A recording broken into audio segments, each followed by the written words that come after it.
The lord. మన ప్రభువును ప్రియరక్షకుడైన యేసుక్రీస్తు పరిశుద్ధమైన నామములో కూడి వచ్చిన మీ అందరికీ వందనాలు. ప్రభు గడిచిన రాత్రంతా మనల్ని కాపాడి ఆయుష్ను పొడిగించి ఆరోగ్యాన్ని ఇచ్చి ఈ దినాన్ని దేవుడు మనకి అనుగ్రహించి ఉన్నాడు. దేని బిళ్ళారా, ఈ దినమంతా దేవుడు తన కృప సన్నిధి కాపుదల మనకు తోడుగా ఉండి నడిపించునుగాక.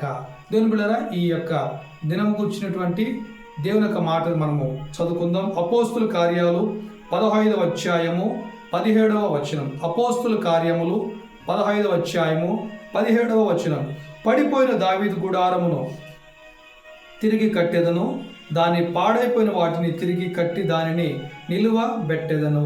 దేవుని బిళ్ళారా, చదవబట్టి లేఖన భాగాలలో దేవుని యొక్క వాక్యం సెలవిస్తుంది. పడిపోయిన దావీదు గుడారమును నేను కట్టుదునని దేవుడు సెలవిస్తున్నట్టు మాట. దేవుని బిళ్ళారా, మరి పలు సందర్భములలో మనము కూడా ఈ యొక్క వాగ్దానాన్ని, ఈ మాటని చేతబట్టి ప్రార్థన చేస్తుంటాం. ఏమని అంటే, దేవుని బిళ్ళారా, ప్రభా పడిపోయిన దావీదు గుడారమును కట్టావు, మమ్మల్ని కూడా కట్టండి అని. మనము కూడా తడబడిన వేళ, మరి ఆ ఇబ్బందులు పడుతున్న వేళ, పడిపోయిన సందర్భాలలో మనము కూడా ఈ యొక్క లేఖన భాగాన్ని చేతబట్టి ప్రార్థన చేస్తుంటాం. ఏమనంటే, ప్రభా మమ్మల్ని కూడా మీరు కట్టండి. దావీదు గుడారాన్ని కట్టారు, ఆ దావీదును నిలబెట్టారండి. వాస్తవం దేవుని బిళ్ళారా, మరి దావీదు గుడారముని దేవుడు నిలబెట్టాడు, దావీదు గుడారముని దేవుడు కట్టాడు, దావీదు రాజ్యమును దేవుడు స్థిరపరిచాడు. మరి దావీదుకు చేసిన దేవుడు మనకి వ్యక్తిగత జీవితాలలో ఎందుకు చేయడం లేదు అని చూసినట్లయితే, మరి కట్టండి ప్రభు అని ప్రార్థన చేస్తున్నాం.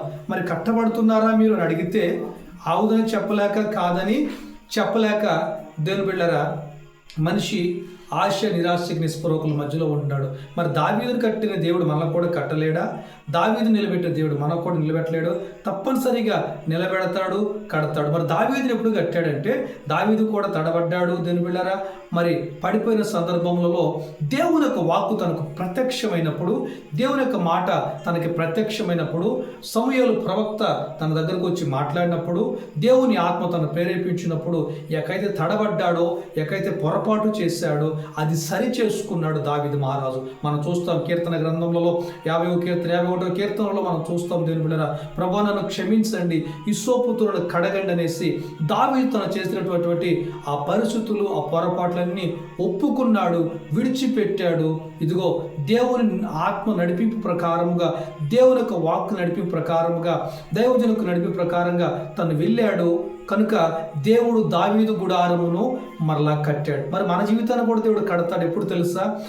మరి తడబడిన వేళ పరిస్థితుల మధ్యలో, మరి దేవుని బిళ్ళారా, దేవుని వాక్కు నీతో మాట్లాడినప్పుడు, దేవుడు ఒకరిని హెచ్చరించినప్పుడు సరి చేసుకొని, దేవునికి అప్పచెప్పుకొని, ఆయనకు సరెండర్ అయ్యి, ఇదిగో ఆ పాపమునకు దూరముగా ఉండి పరిశుద్ధముగా మనము ముందుకు పోయినప్పుడు నిత్యముగా దావీదు కట్టిన దేవుడు మనలో కూడా కడతాడు.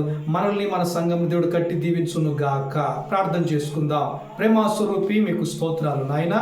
ఇదిగో ఈ దినము మీరు ఇచ్చిన చక్కటి వాగ్దానం కొరకై స్తోత్రములు.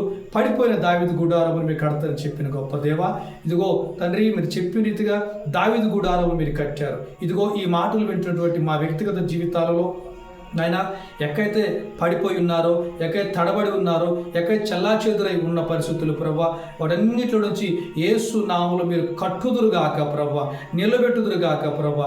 ఈ మాటలు వింటున్న ప్రతి ఒక్క బిడ్డ జీవితాలు, కుటుంబాలు కట్టబడునుగాక ప్రభా. ఈ దినమంతా నీ కృపాసంది కాపుదల మాకు తోడుగా నడిపించి మీరు సహాయం చేయమని యేసు పరిశుద్ధ నామములో అడుగుచున్నాం మా తండ్రి.